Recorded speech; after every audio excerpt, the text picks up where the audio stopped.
Ngano kalit lang na i-freeze ang mga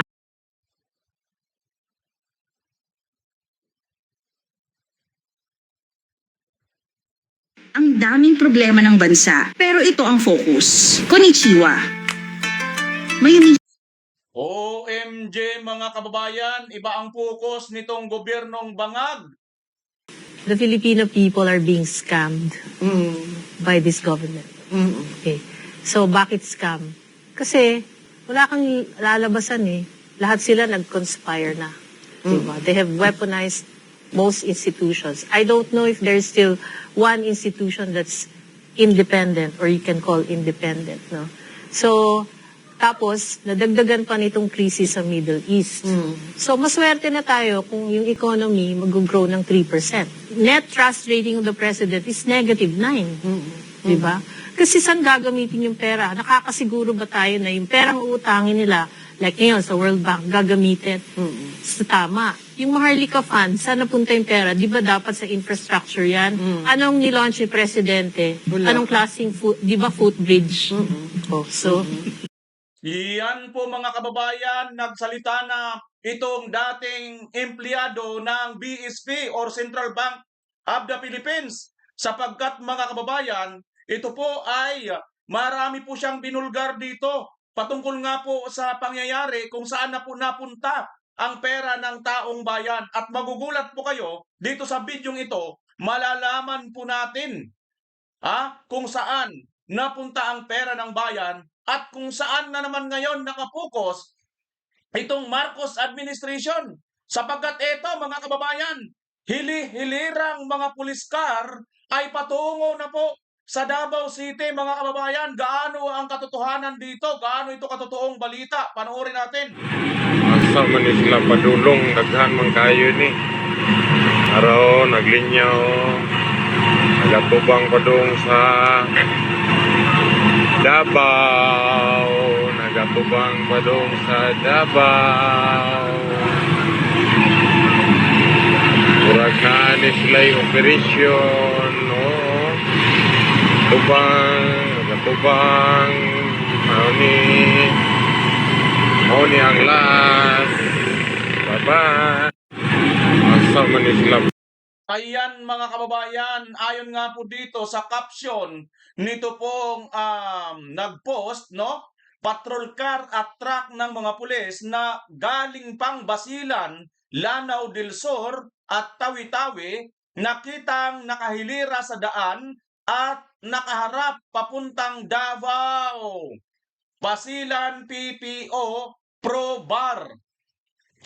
Ito pong mga hilihilirang patrol car at truck ng mga pulis, nakaharap patungo na daw po sa Davao City, mga kababayan. Ano na naman po ang ibig gawin ng sindikatong bangag administration na ito? Ito na naman kaya ay panibagong paglilihis na naman sa totoong isyo? At ano po ang ginagawa sa mga taong nagbabalita? Wala po silang ibang ginagawa. Imbis yung mga taong nagbubulgar ng katiwalian na ito, ay kanila pong pinaparusahan at ginigipit. Yan po mga kababayan ang ating pag-uusapan sa araw na ito. Kung ibig nyo po na malaman kung ano ang detalye ng ating pag-uusapan, huwag nyo pong i-skip, patuloy nyo pong panoorin ang video na ito hanggang dulo. Sapagkat dito sa video ito, malalaman po natin, may katotohanan po at may ebidensyang video kung saan dinala ang mga pera. Ang mga malimalitang pera, mga kababayan, na ito po ay supposed to be magagamit para sa taong bayan at sa bansang Pilipinas, lalo na ngayon na taghirap na dahil nga po sa walang humpay na pagtaas ng presyo ng langis. At syempre, kasunod po niyan yung mga necessities, yung mga importanteng pangunahing bilihin or pagkain ng taong bayan ay nagtaasan po ng times 2. Kaya't ang Pilipino ngayon ay hirap na samantalang itong mga damuho na tumanggap ng mga malimalitang pera ay nagpapakasasa at bukod sa nagpapakasasa na sila, yung mga nagbubulgar, ito na nga ngayon ang ginigipit at pinaparusahan. Mga kababayan, bago natin pagpatuloy, magpapasalamat po muna ako sa mga walang sawang sumusubaybay, nagla-like at nag-share sa ating video. At the same time, makikisuyo po ako kung ngayon ka pa lang nakabisita sa aking channel, paki-like at paki-share ang video ito at paki-subscribe na rin. Tatanawin kong malaking utang na loob ito sa iyo, kabayan. Maraming salamat sa iyong suporta. Tuloy na po tayo sa ating pag-uusapan. Mayroon pong nagaganap ngayon, mga kababayan, na di umano, ito pong KOJC at ang grupo ni Pastor Kibuloy, ay muli na namang pag-iinitan ni Marcos Jr. Ano po ba ang KOJC at si Pastor Kibuloy? Disclaimer po, mga kababayan, hindi po ako nagtatanggol kay Pastor Kibuloy dahil isa po akong membro or panatiko po nila. Hindi po, Ako po ay supporter ng mga Duterte or ni Tatay Digong at ni BP Inday Sara.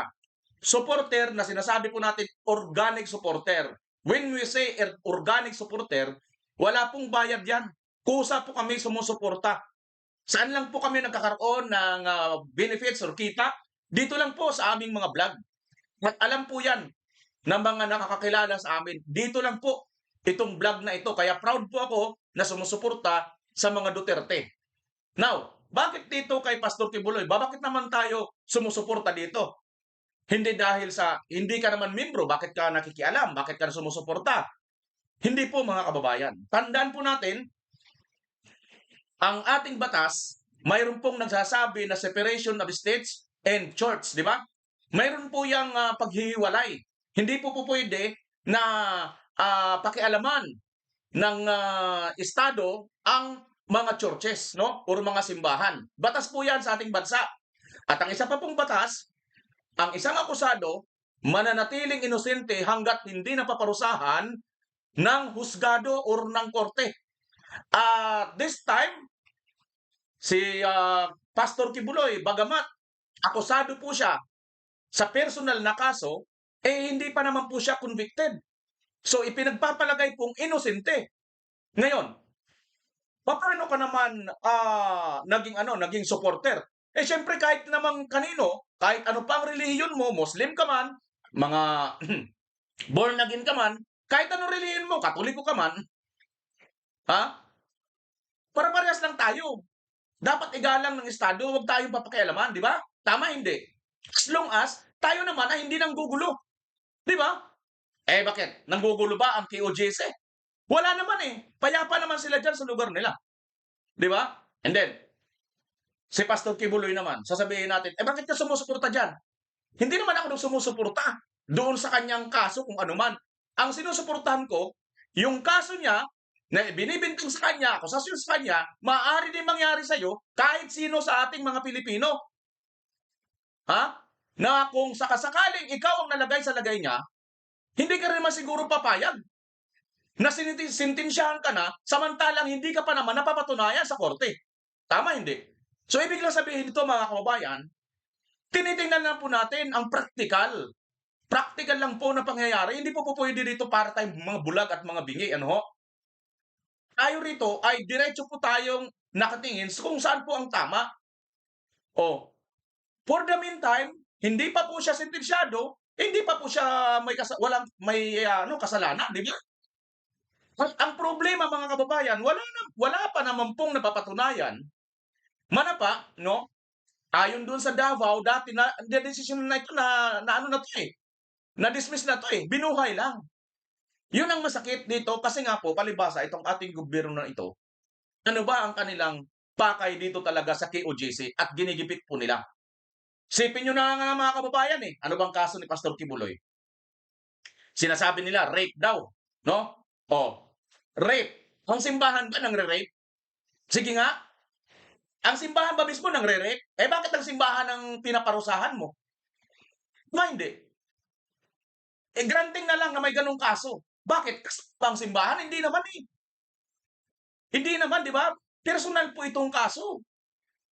At hindi pa nga po yan napapatunayan. Pero ang problema, dito sa admin na ito, linulusob na nila at gusto na nilang pagnakawan na naman.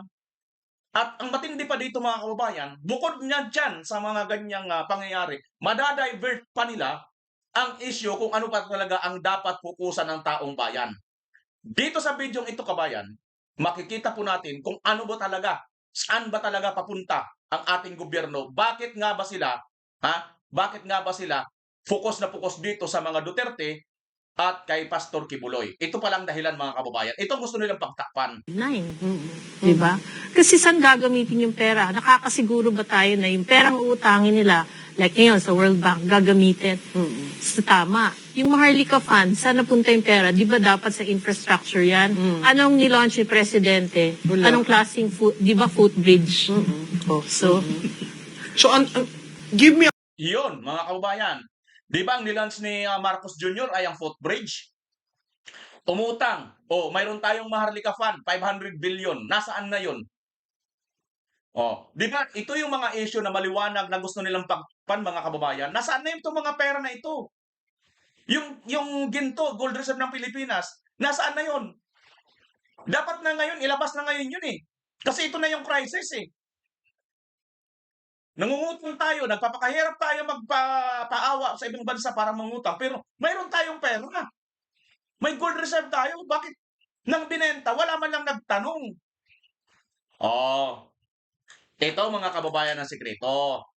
Sino ba ang nagtatanong? Sino ba yung maingay patungkol po dito para maghanap ng mga ganitong pera para ibulgar ang mga ganitong katiwalian ng gobyerno? Sino bang maingay? Una, mga Duterte. At ito nga pong SMNI na konektado sa KOJC at kay Pastor Kibuloy. Ayan mga kababayan, itong video na ito, isave nyo po ito. Ex-BSP official nagsalita na the Filipino people are being scammed by this government. Na-scam po ang mga Pilipino nito pong gobyernong Marcos ayon sa dati pong BSP official. Ito po ay post ng DZER 2026 news ng SMNI na konektado sa KOJC, na konektado kay Pastor Kibuloy, na konektado sa mga Duterte. So, dahil konektado ka sa mga Duterte, dahil binubulgar mo ang aming katiwalian, ayan ngayon. Hindi ka lang namin ipapasara, hindi ka lang kasi di ba hanggang ngayon, pinasara pa po nila, yung mayroon pong nasa batas po ito. May prangkisa po ang SMNI, pero tinatanggal po nila. Di ba? Kininanakaw po nila. a positive ring on wala. wala kang makitang positive. Wala.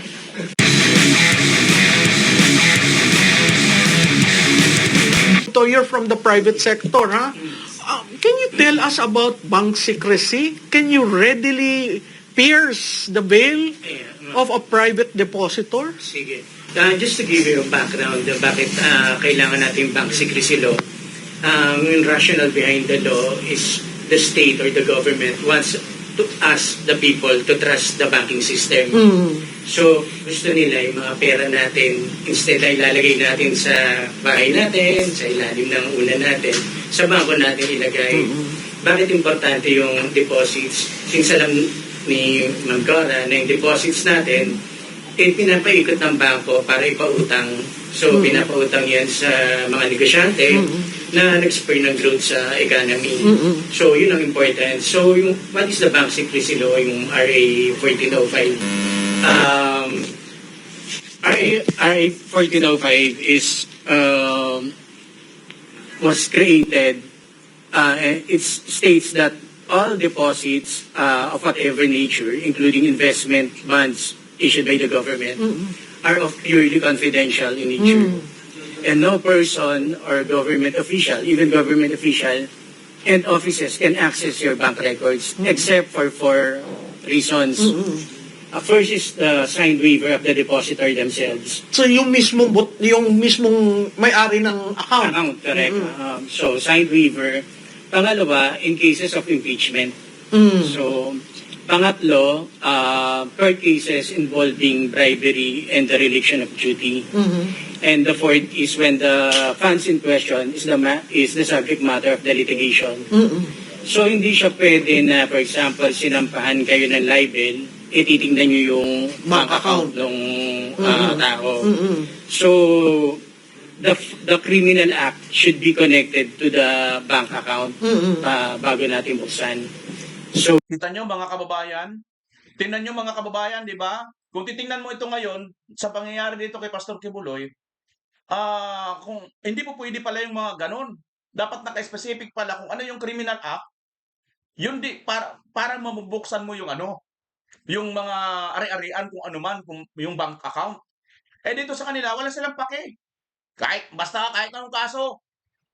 Di ba, lang mga kababayan, maliwanag lang po ito ng martial law. Ha? Ibig sabihin ng martial law, sila lang po ang may batas, may hawak ng batas, wala na pong iba. Di ba? Tuloy natin. that's So bawal yung fishing expedition na bubuksan ko yung account ko. Oy, buksan mo yung account ni Malutikia. Tingnan natin kung ano magagamit natin para sa impeachment. Pwede ba yun? Yes, oo. So, may mga tao na gustong i-circumvent yung bank secrecy law natin. No? However, pag pumunta ka sa bangko or nagsubpoena ka sa isang bank officer requesting for a bank statement of account, liable si bank officer kung mag-provide siya ng... So hindi yan yung pag may sampina. Yes, unless they fall under dun sa four reasons na nabanggit. Oo. So question, can the bank open the account of a private individual? Open mean access? Yes. A third party asking you open the bank accounts of No. Juan de la Cruz. No. The bank officer himself, no, cannot access. Can the bank open the bank accounts of a previous president? Even though, no. Can the bank open the account of the husband of an incumbent Related official? accounts, no. Oo. No. So technically, When limited. the subpoena, just in case there's a ongoing court case, kailangan specify yung Sir, account diretso ko, name. may impeachment. Ah. Gusto nilang buksan ang account ni BP, ni PRRD, ng asawa ni BP. Pwede ba yon? At this stage kasi of the impeachment, if I'm not mistaken, we're only on deliberating the impeachment, no? So wala pa tayo dun sa proper Trial. impeachment trial. Oo. So without the proper impeachment trial, there's no reason to disclose the bank account. So hindi pa siya, wala pang impeachment court na na-form. So yeah, as you mentioned, that's a fishing expedition. That's a fishing expedition, right? So if the House Committee on Justice gives you a subpoena, you as a bank manager, will Without that the impeachment. without the just the House? Yes, the bank officer will be criminally liable under the law. Ayan. Yes. What is the impact to the economy if we start shaking the banks? Siyempre, mawawala yung tiwala sa mga bangko. Di ba? Pwede kang magka-bank run. Kasi siyempre, kunwari, ikaw yung bangko sa Bank ABC, nag-reveal ka, yung mga depositors mo maglalabas ng pera. Kasi wala silang tiwala. Baka mabigay nila yung details ko to anyone, di ba? So kasi ang bank secrecy is about absolute confidentiality. Unless talagang may matigas na rason para ilabas yan. Hindi sila maglalabas. Alam nyo mga kababayan, totoo yan, no? Pag magbabangko ka ba doon sa bangko na hindi pa pangalagaan or puprotektahan ang ang seguridad ng pera mo at ang identity mo, yung pagkatao mo. Kasi tandaan po natin mga kababayan, may batas po ang ating bansa, bank secrecy law. Pagkatapos, pag hindi po ito iunod at bagsa na lang yung mga bangko ngayon, bulgar na lang sila dito, bulgar doon. Mabuti sana kung katulad lang sa atin, hindi naman tayo mayaman, di ba? Pero kahit nga hindi tayo mayaman, pag nagbangko tayo at naramdaman natin na wala tayong tiwala doon sa hindi ka na magbabangko doon, di ba? Tanga ka na lang talaga siguro at talagang wala ka sa tamang pag-iisip pagka alam mo naman na hindi ka tiwala yung isang bangko pero doon ka pa rin magano. Di mas magano ka na lang. Mag-alkansya ka na lang sa bahay mo. Di ba? Kung ano man lang din pala.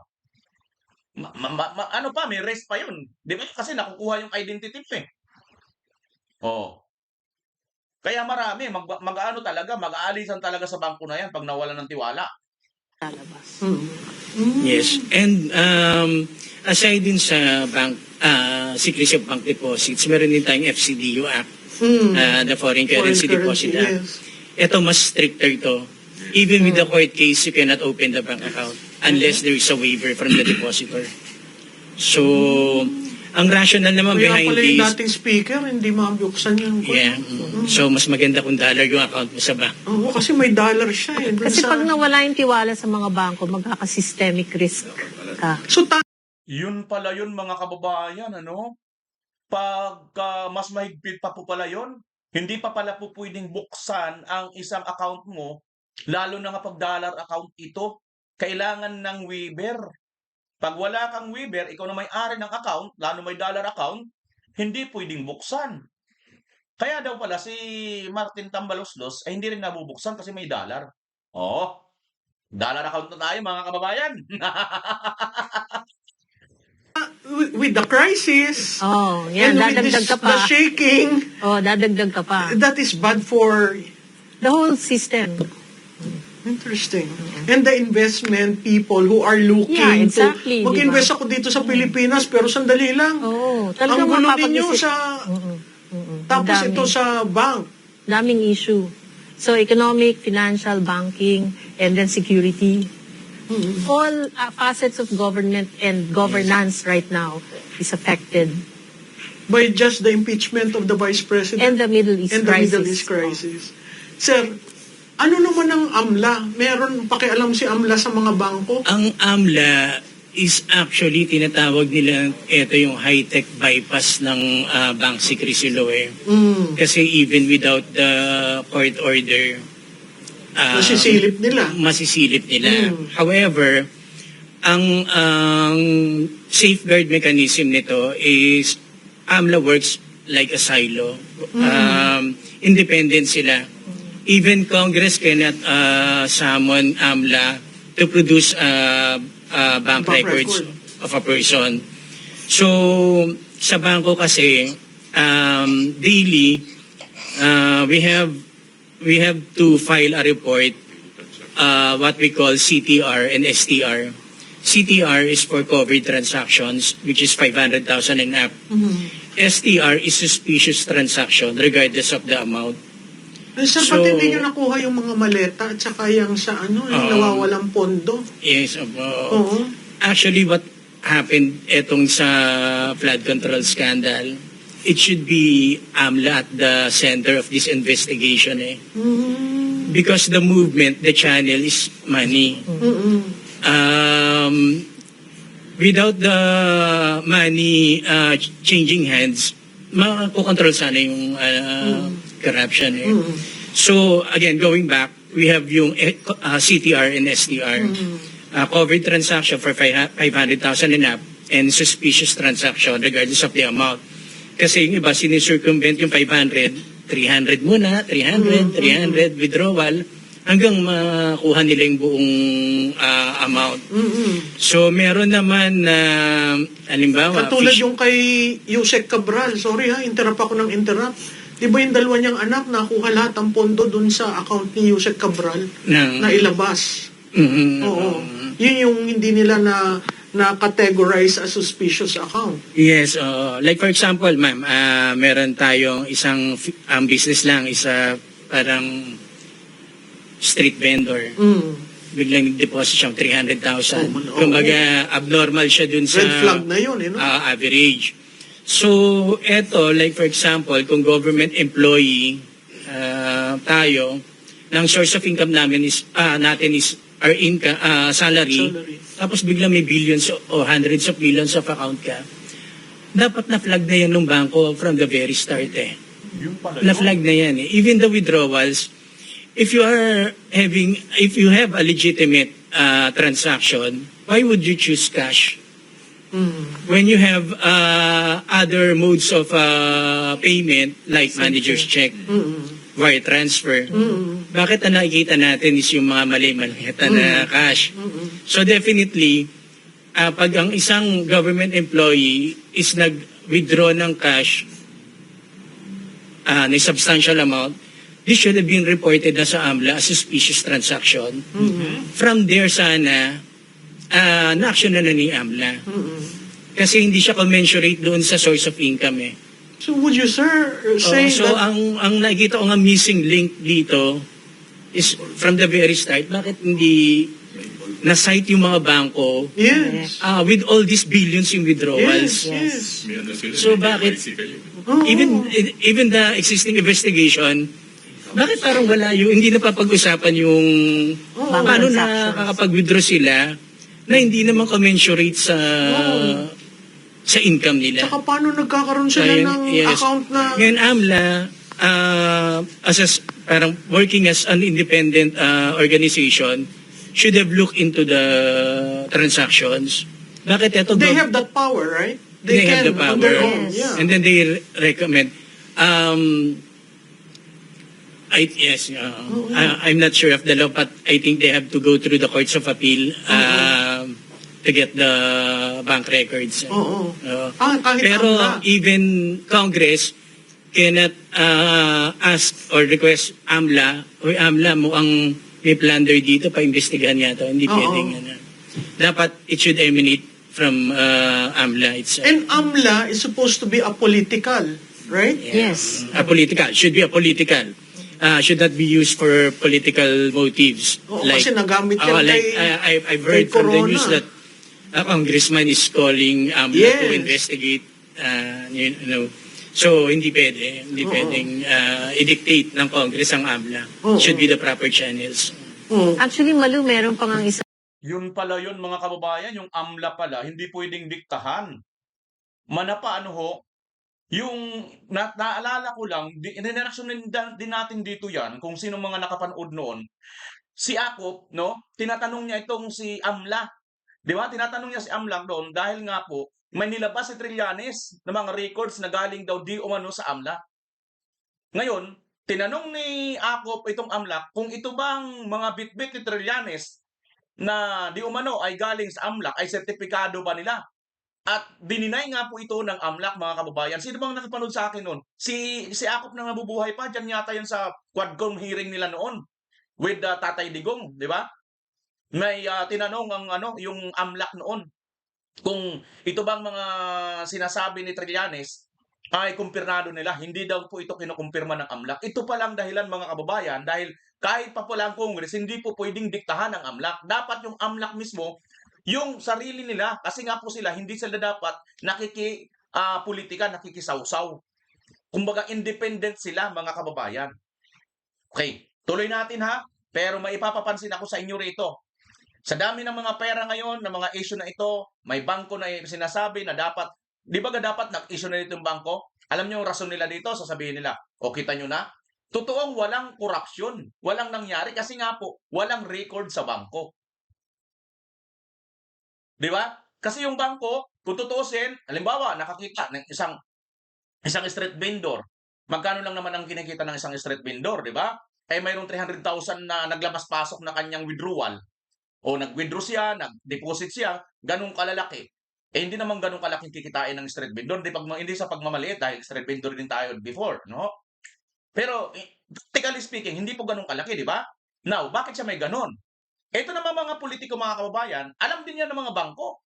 Magkano lang bang sweldo ng isang congressman? Nakwento nga natin dito sa loob ng 3 taon na kanilang panunungkulan, aabot lang ng mga 12 million lang, di ba?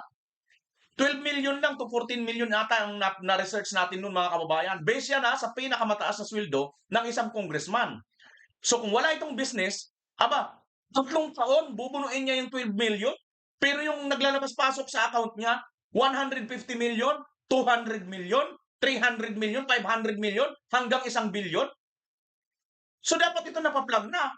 Ang bangko mayroon na ritong dapat kusa na sila ngayon. Sandali. Di ba mga kababayan, sino sa inyo nagbabangko dito? Di ba tinatanong, mayroon nga tayo 50 mil o 50 o 100,000 na i-deposit natin at tinatanong tayo ng bangko, saan galing itong pera? Ano ang gagawin mo dito? Di ba, bla bla bla, daming tanong. Pero bakit, mga kababayan, yung bangko ngayon hindi na kumikibo? Bakit? Maswerte kayo, mga kababayan, hindi sa pagmamayabang. Itong video na ito ngayon, ito yung sasagot kung bakit. At Maniwala kayo sa hindi. Malalaman po natin kung ano po ang dahilan. Ituloy nyo lang po mga kababayan panonood ha. Ituloy nyo lang po panonood dahil habang kumakain ako ng durian. Durian po ang kinakain ko mga kababayan ha. Hindi pa ako dilawan, kain ano. Tuloy. Isang transaction na dapat tignan nila kasi di ba nagpapalit ng 2 maleta ba yon? Na dollar. Oo, into dollars. Into dollars. So yung nagpalit ng into dollars na yon, mukhang hindi bangko eh. Mukhang money market. Money market. Oo. So dapat tinitignan na rin ng AMLA yun or ng BSP. Sir, narinig nyo ito? Ito ba parte ng intelligence network na kailangan na flag? 'Di ba? Kasi pag nakita mong movement of large amounts of money, isn't that intelligence work? Yeah, kung talagang serious yung ating mga namamalakad no, sa gobyerno, including yung mga intelligence units, ay makikita talaga yan. So, dahil nga sa paliwanag kanina, no, lumalabas na yung AMLA itself, no, mukhang may connivance dun sa ano. I'm not saying talagang ano. Baka. Oo, baka lang. Ano? Ang duda ko, hawak din nila yung ano. Yung, kasi ngayon, they are weaponizing all agencies, no? Yes. The police, the military, and many others, no? Oo. So, hindi malayo na maaring sunod-sunuran na lang yung taga-AMLA. And Ayan mga kababayan ha, hindi lang po tayo rito ang may mga pagdududang ganito na maaaring sunod-sunuran ng taga-AMLA, taga-bangko, di ba? Kasi nga po, magkakaroon na po ng kunaypan sa buhatan na ngayon eh. Napakalawak, tandaan po natin ang inakusahan po ngayon ng korupsyon, mismo si BBM. At ang kanyang asawa, pati itong speaker, mga malalaking tao, sila po yung makapangyarihan sa ating bansa ngayon. At sila yung sentro ng akusasyon ngayon. Di ba? So, sino ba ang hindi matatakot at hindi susunod sa kanila? Di ba? Sinong negosyante ang tatayo? Ito nga mga senador eh. Hirap na hirap. Maliban na lang sa mga Duterte senators eh. Di ba? Tuloy.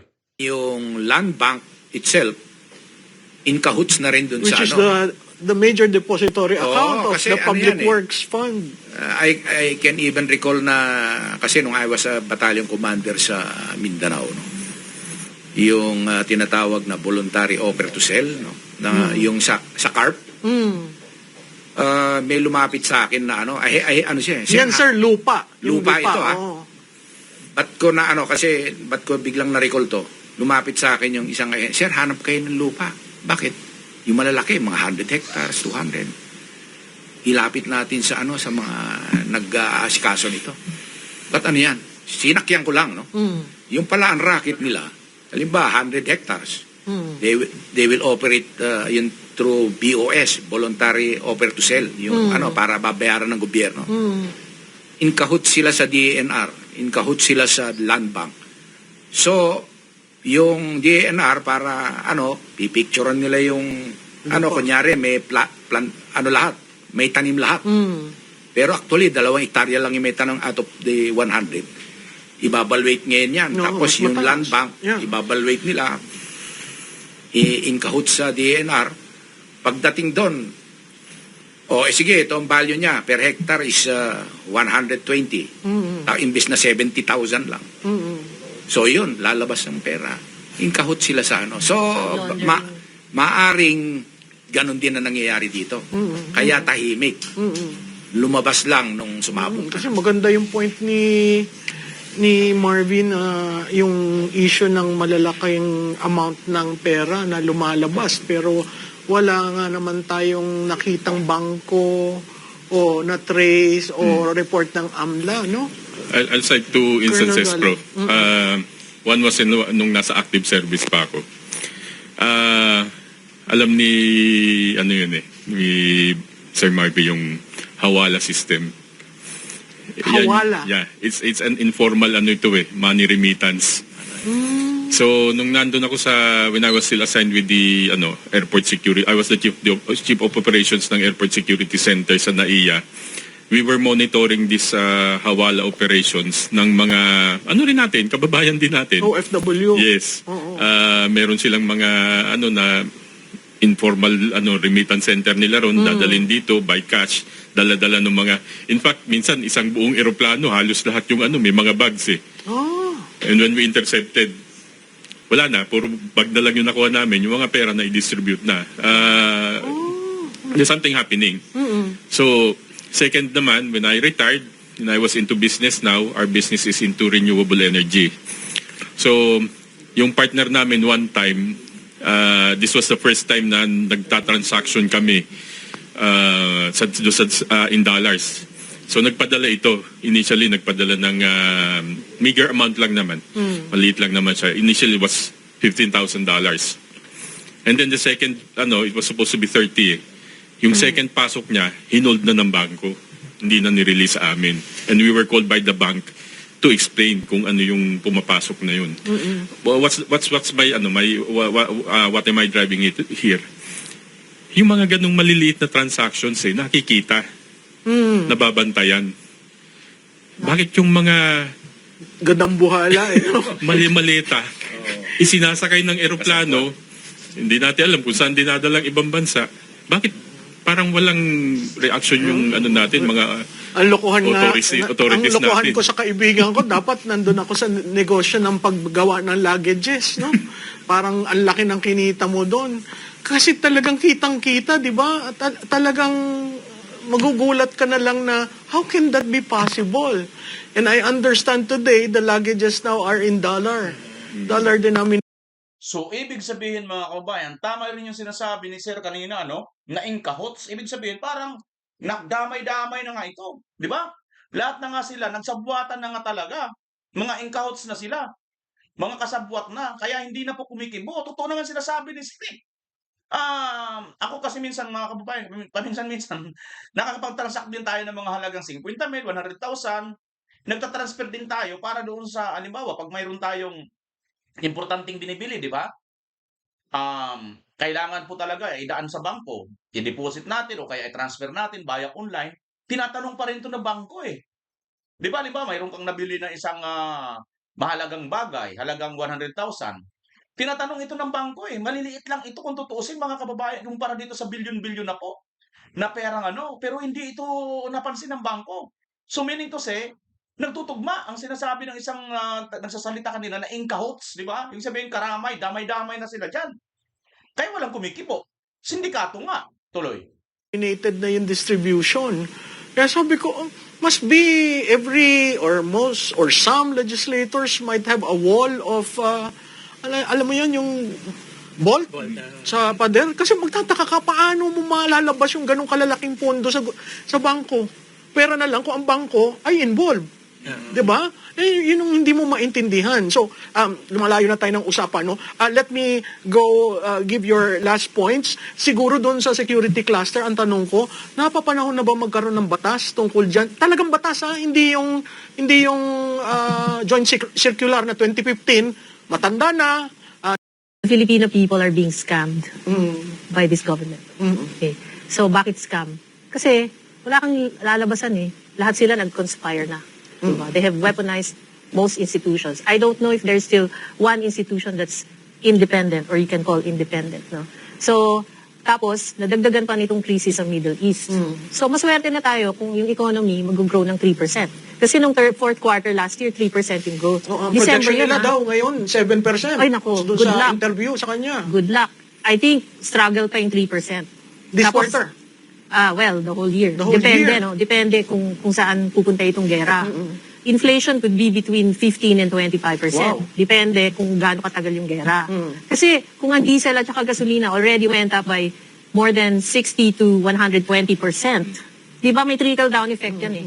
So, pag ganyan ang inflation mo, mag-cost cutting ang mga companies, magmamass layoff. So currently, your unemployment is 5.8% or 3 million Filipinos, almost 3 million So Filipinos. that will shoot up. Pwedeng mag 5 million yun, pwedeng mag 6 million. Kasi nga may mga fresh graduates ka pa, may mga OFWs kang umuwi. Walang trabaho mahanap yun, di ba? Kung may repatriation plan sila, magbibigay sila ng trabaho. Ngayon, wala, di ba? So, saan So yun palang dahilan mga kababayan kung bakit ayaw po i-repatriate agad ang mga Pilipino. Kasi nga po, bukod sa wala na pong trabaho, hindi na po makakapagpadala rito, kailangan pang ambagan, tulungan pa ng gobyerno at makakadagdag pa ito no? Makakadagdag pa ito sa mawawalang pera na maaring nakawin nila. At ayon pa nga dito mga kababayan, ang buong institution po ay halos puro na po kurap mga kababayan. Nagsabwatan na po ito dito. At hindi na po kumikibo. Na-scam po talaga ang itong administrasyong Marcos na ito. Scam po. In-scam niya po ang buong mga Pilipino. Now, kanina ka pa daldal, ang daldal BMR, interrupt ka din interrupt dyan sa mga pinapakinggan namin, nabubuisit na kami sa'yo, sabi ng ibang mga nagko-comment. Pero mga kababayan, nakarating ka dito sa dulo ng video ito, sinisigurado ko sa iyo na malalaman mo ngayon kung bakit ganito po ang panggigipit sa kampo ng QGC at sa mga Duterte. Ito po ang video mga kababayan na magpapatunay kung saan po, kung gaano po katotoo na yung pera ng taong bayan, yung pinag-uusapan nila dito, na totoo pong nangyayari. At saan po ito nadala, mga kababayan? Saan na po ito napunta? Dito sa bidyong ito po ang patunay. Kaya lang mga kababayan, DZMM po ito, alam nyo naman po ang DZMM, napakatalamak po nito mag-copyright. So lalagyan po natin ito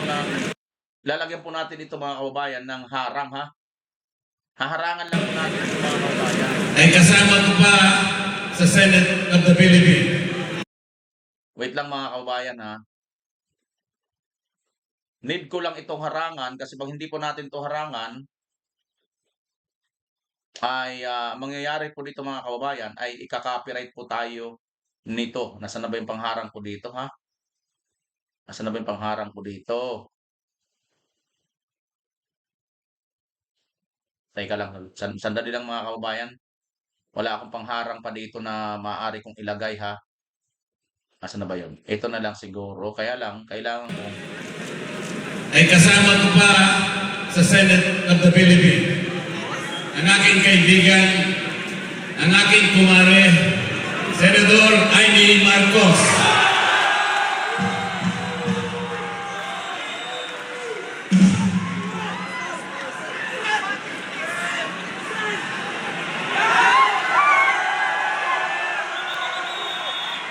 Teka lang guys ha. Haharangin ko lang po yan. Punta-tagal ko lang po sa sila. Magandang gabi po sa inyong lahat, mga mahal na kapatid. Ayan. Pipili ko lang po yan ha mga kababayan sa background. Tapos ipipili natin ngayon yung ating patunay na video. Ito pong video mga kababayan, ito po yung sasagot kung bakit nga ba, saan ba napunta yung pera. Totoo ba na mayroon po naglabas-pasok na pera, na nakipagsabwatan lang po. Ito ano lang po natin ha, analysis lang po natin. Kasi sasabihin nila, tingnan nyo, walang records, walang paper trail, walang bangko nagsasalita. Pero alam niyo ba, kahit hindi nagsalita ang bangko, dito mabubulgar po natin mga kababayan. Na mayroon po talaga, totoo yan. Ito yun. Kung kulit mo, Bimar, palabas mo na nga yan. Ang daming galit na sa'yo. Ito. Magandang gabi. Inanunsyo ni Justice Secretary Frederick Bida na umabot na sa kabuuang 611,381,500 ang halagang naibalik sa gobyerno ng mga state witness na sinasabing nakulimbat mula sa mga manumalyang flood control projects. Sa nasabing halaga, mahigit 181 million pesos. Ayan mga kababayan, ulitin natin, 611 million na daw po ang mga nakulimbat na pera na ibinalik. Ulitin natin. Ang halagang naibalik sa gobyerno ng mga state witness na sinasabing nakulimbat mula sa 1,381,500 Frederick Bida na umabot na sa kabuuang 611,381,500 ang halagang naibalik sa gobyerno ng mga state witness na sinasabing nakulimbat mula sa mga manumalyang flood control projects. Ayan daw mga kababayan, saan daw galing ito? Nanggaling daw po ito, mga nakulimbat galing sa mga flood control projects. 611 million na daw po itong pera na ito mga kababayan na nakulimbat. Alam niyo po ba yung plunder, yung pandarambong na batas o kaso sa ating bansa, 50 million lang po yun. Ito po, 611 million. So, 600 12. 12 times na po yan na pandarambong na kaso. Kasi kung 50 lang, aba, hati-hatiin natin sa 50, o i-divide natin yung 6, ay i-times natin ng 6, di ba? 12 na yun. So, ibig sabihin, 12 cases na ito kung tutukusin, kung 12 katao ito. Kasi tig 50 million lang eh. Ay 611 million pa ito. Pasok na pasok, mga kababayan, sa 12 kataong mga plunderer. Now, BMR, bakit mo kami nilalayo? Paano mo nasabi na ito yung patunay? Alam nyo, si Buying, tila, sa dami-dami ng mga, sa dinami-dami ng kanilang mga ginagawang aksyon, nahuhuli rin sila sa sarili nilang yung mga kababayan, ginagawa eh. Di ba? Dito nyo talaga mapapatunayan na mayroon talaga silang ginawang kalukuhan. Kasi, paano ka nagsauli kung wala ka namang ninakaw? Ayon nga rito sa report na galing sa flood control. So, ito na yun. Bagamat nag-deny yung mga bangko, bagamat walang nagsasalita na bangko, na mayroong paper trail, na mayroong nag-withdraw, na ganito kalaking halaga, pero hindi may discount ng fact na may nagsahuli ngayon. Ang tanong, yung 600 million bang pera na yan, galing yan sa street vendor, galing yan sa kalsada lang yan? Hindi, di ba? Wala pong ganyang kalaking cash. Yung tao, maliban na lang talagang matagal na siyang nagtatrabaho, pinag-ipunan niya yan. 611 million, 12 million nga lang yung congressman eh. Halimbawa, pinakamataas ng sahod na congressman, 12 million sa loob ng 3 taon na yun ha. Ito 611 million. Nagets niyo mga kababayan? So ibig sabihin, totoo po, bagamat nakipagsabwatan, bagamat walang nagsasalita na bangko, totoo na mayroon pong naganap na nakawan, pandarambong, pagnanakaw sa kaban ng bayan. At hindi natin nakita at hindi natin alam kung kaninong bangko, sinong bangko ang pinag-withdrawhan. Pero maliwanag po, base na rin dito sa kanilang pagsasauli, huli sila dito ngayon sa sakto mga kababayan. Ito na yung magpapatunay na mayroon talagang totoong pagnanakaw kasi may nagsauli. Bakit naman siya magsasauli kung hindi naman yan, kung sa kanya naman yon? Sipin mo nga yan. Di ba? Sa'yo naman pala yun, bakit mo yung sasauli? Hindi ko talaga makuha yung punto mga kababayan. So, ibig sabihin, hindi sa'yo. Kasi sinasauli mo eh. Sinasauli mo sa totoong mayari. Gets nyo? So, ito yung patunay natin na totoo talaga mga kababayan na mayroon pong nakawan na nangyari sa ating gobyerno. Hindi lang natin alam kung sinong bangko, kaninong bangko winidraw itong mga pera na ito. Pero for sure, ito po talaga totoo. Ito na po. Kaya alam nyo mga kababayan, isave nyo po ang video ito. Pakita ko lang sa inyo ha. Pakita ko sa inyo yung title nitong video na ito. Nasaan na ba yun ha? Wait lang ha. Ayan oh. Ito po yan oh. Puntahan nyo po ito sa DCRH no? Ay, DCMM. Money restituted to government over flood control scam reaches 600,000 DOJ. Yan po, March 31, 2026. Itong post na ito mga kababayan. 3 days ago na, mayroon po 1,000 views lang. Minamaliit pa. Hindi pala ito masyado pinanuuran. Siguro dahil nga, alam nyo naman po, itong DCMM, ABS-CBN to eh. Ayaw po ito ng mga Duterte. Pero, tingnan nyo ha, pag mga Duterte palabas nila rito, ay sigurado viral yan. Hindi po nag-viral mga kababayan, pero isave nyo po ito. I-download nyo po ito mga kababayan na video na ito for preference lang. Ito po yung magpapatunay na may naganap pong nakawan.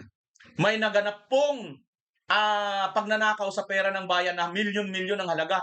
Mahigit po, humigit kumulang kalahating bilyon po. 611 million na daw po ang naisa sa uli. Di ba? So, ngayon, panatag na tayo na mayroon po talagang withdrawal. Ito yung gagamitin nating ebidensya. Kaya hindi na po sila po pwede magsabi na wala. Sabi ng mga bangko, wala namang bangko nagsabi na may winidraw dito ganitong halaga eh. Ganon. So ibig mo sabihin, yung pera na sinauli nito galing sa mga street vendors, galing lang sa mga basura, sa mga kalsada lang. Ganun ba ang ibig mo sabihin? For sure, ang perang 611 million na ito, hindi po ito sa kung saan-saan lang napulot. Winidraw din po ito galing sa bangko. Sino bang tao na magbibitbit lagi ng pera ng 600 million? Napakaraming pera, no? Kahit tig-1,000 lang eh. Di ba sabi nga nila, yung 1 milyon, 1 kilo? O di 600 kilos? Tama ba? Napakaraming pera nun. Tuloy. Teka, tatabunan ko ulit mga kababayan, baka copyright tayo, ha? Tuloy natin.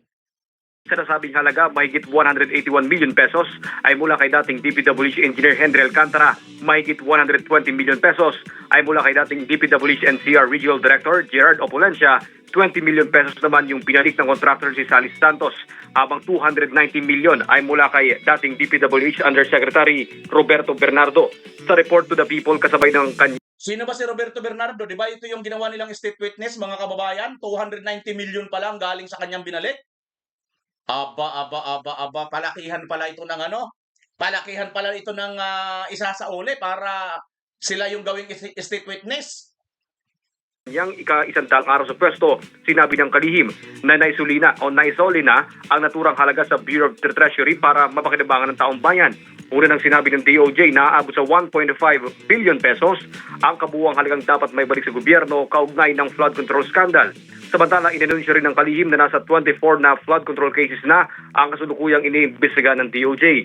Sa mga kasong ito, 6 ang may kaugnayan sa malversation, graft at tax cases na nahihain na sa korte. 9 naman ang naisubite sa Office of the Ombudsman o submitted for resolution na may kinalaman sa mga reklamong malversation, graft at plunder. Meron ding 6 na tax cases na submitted for resolution at isang kaso naman na may kaugnayan sa bid rigging. Kaugnay naman ng reklamong 2 plunder laban kina dating Senador Bong Revilla Jr. at Senator Jingo Estrada. Inaasang i-refer ito sa Ombudsman sa kalagitnaan ng Abril para irekomenda kung ito ay ibabasura o isasampa sa korte. Tiniyak ng DOJ na sa kabila ng krisis na kinakaharap ng bansa, patuloy ang pag-usad ng mga reklamo kaugnay ng manumalyang flood control projects.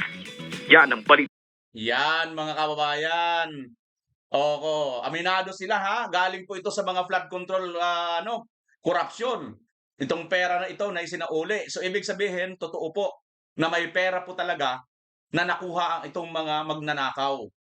Ayaw nga lang po magsalita, ayaw nga lang po makipag-cooperate nito pong mga bangko dahil takot po sila.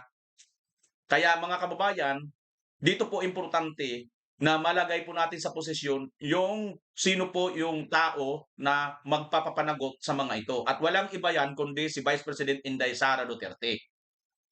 Yan po mga kababayan at mga Duterte family lang po ang maaaring maghabol at magpanagot po dito sa mga nanggahasa sa pera ng bayan.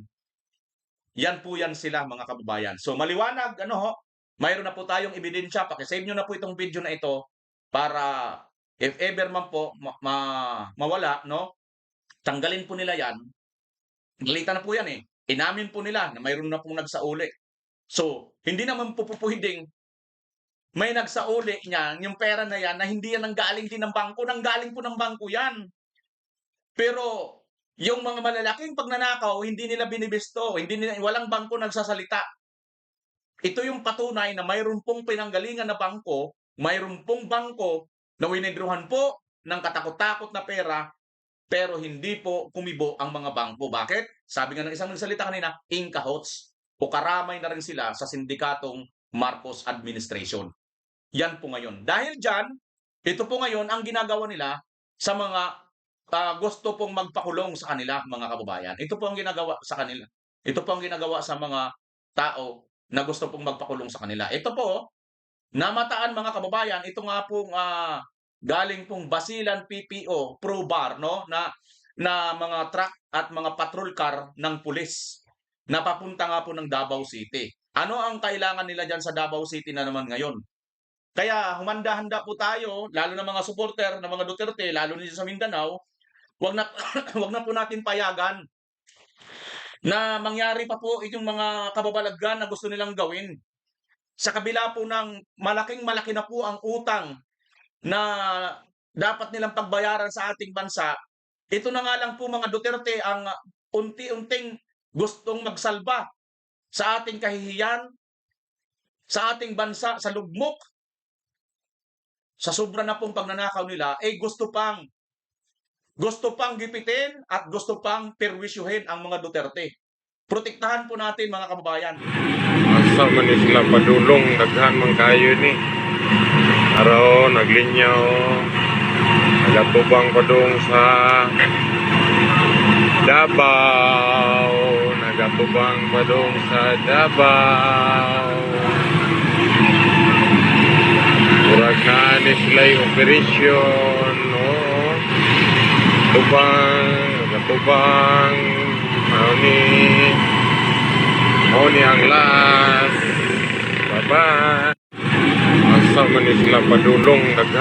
So yan mga kababayan, patrol car at truck ng mga pulis na galing Pangbasilan, Lanao del Sur at Tawi-Tawi nakitang nakahilera sa daan at nakaharap papuntang Davao. Yan po ang post nito pong nag-video na ito, no? Yung caption niya. Gaano ito katotoo na mukhang nagsama-sama itong galing Basilan, galing Lanao del Sur at Tawi-Tawi papunta nga dito sa Davao City na naman. At ano naman ang katotohanan dito mga kababayan, sa di umano natanggap na balita na itong QGC ay lulusubin na naman. Ang daming problema ng bansa, pero ito ang focus. Konnichiwa. Hindi ko po pwedeng ipapanood mga kababayan dahil may music ito, no? Pero basahin ko na lang po ang kanyang post dito, no? Timing o targeting. Habang naharap tayo sa crisis, bakit properties ng QGC ang biglang focus? Priority ba talaga o may mas malalim na dahilan? Ito po si Mayumi Perez. Nasa Japan po siya, Japan, no? Filipino-Japanese po siya na nakabata, no? Teenager na nagre-react patungkol po dito sa nangyayari. Mukhang ibabaling na naman ang atensyon ng taong bayan dito na naman sa QGC. Sa kabila ng katakot-takot na problema ang kinakaharap natin, crisis sa langis at crisis sa ekonomiya ng ating bansa, KOJC ang unahin niya at impeachment ni Vice President Sara Duterte. Kadyo tragod, napamoy na bantayan? Ngano kalit lang na i-freeze ang mga assets sa Kingdom of Jesus Christ ni Pastor Apollo Kibuloy.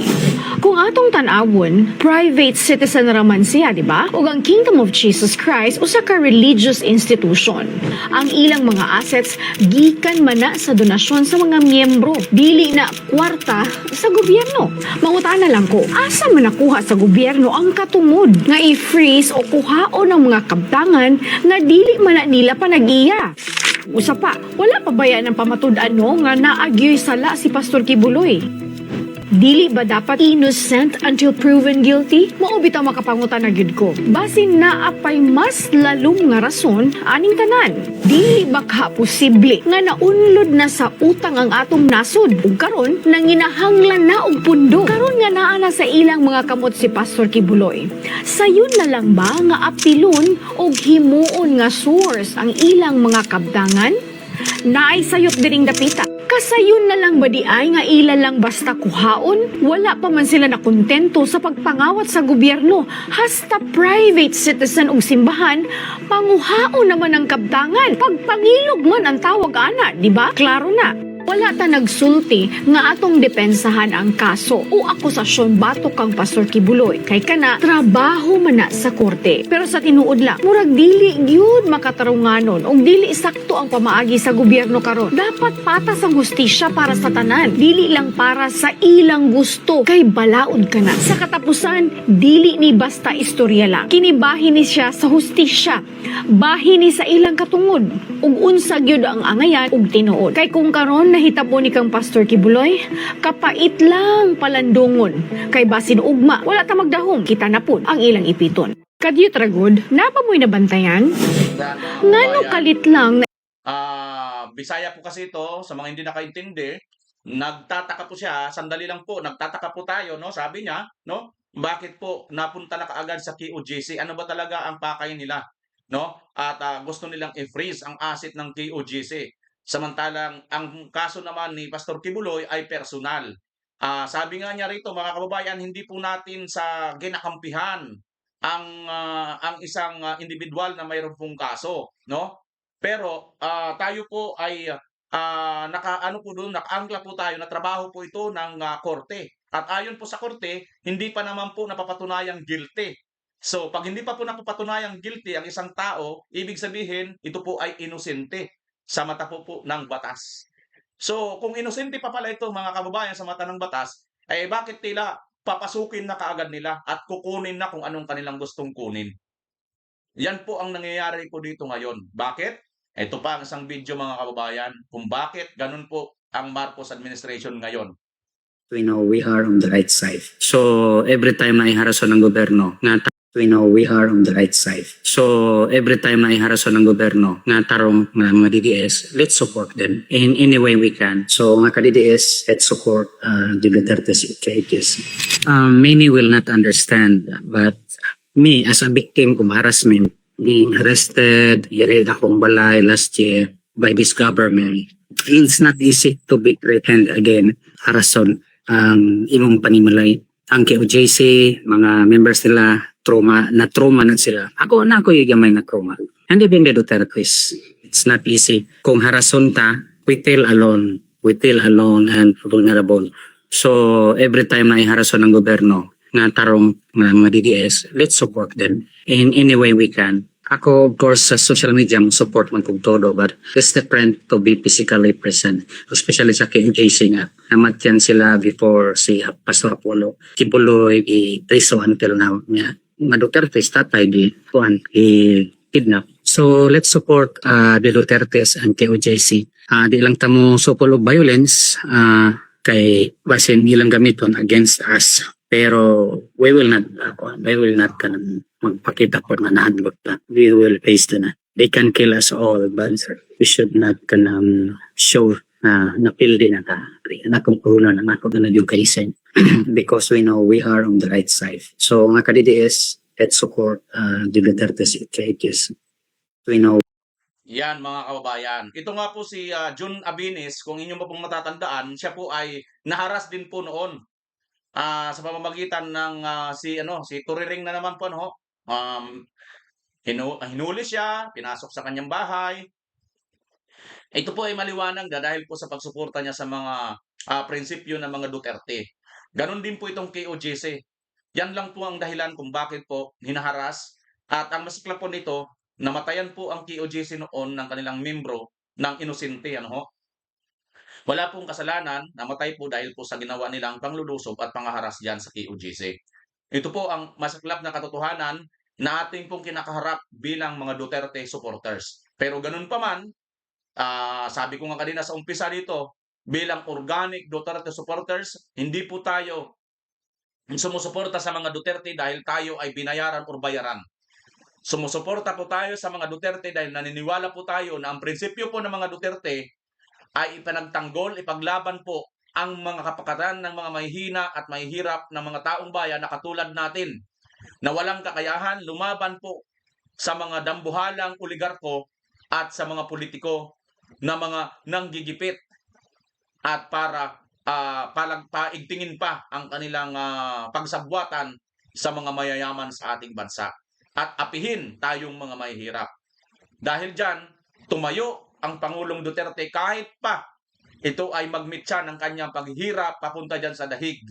Sa kabila ng napakarami niyang nagawang infrastructure build dito sa ating bansa, pansamantalang tumahimik, nawalan ng control or nawala po ang mga adik sa ating bansa, hindi man totally na zero, ngunit higit naman po sa kalahati.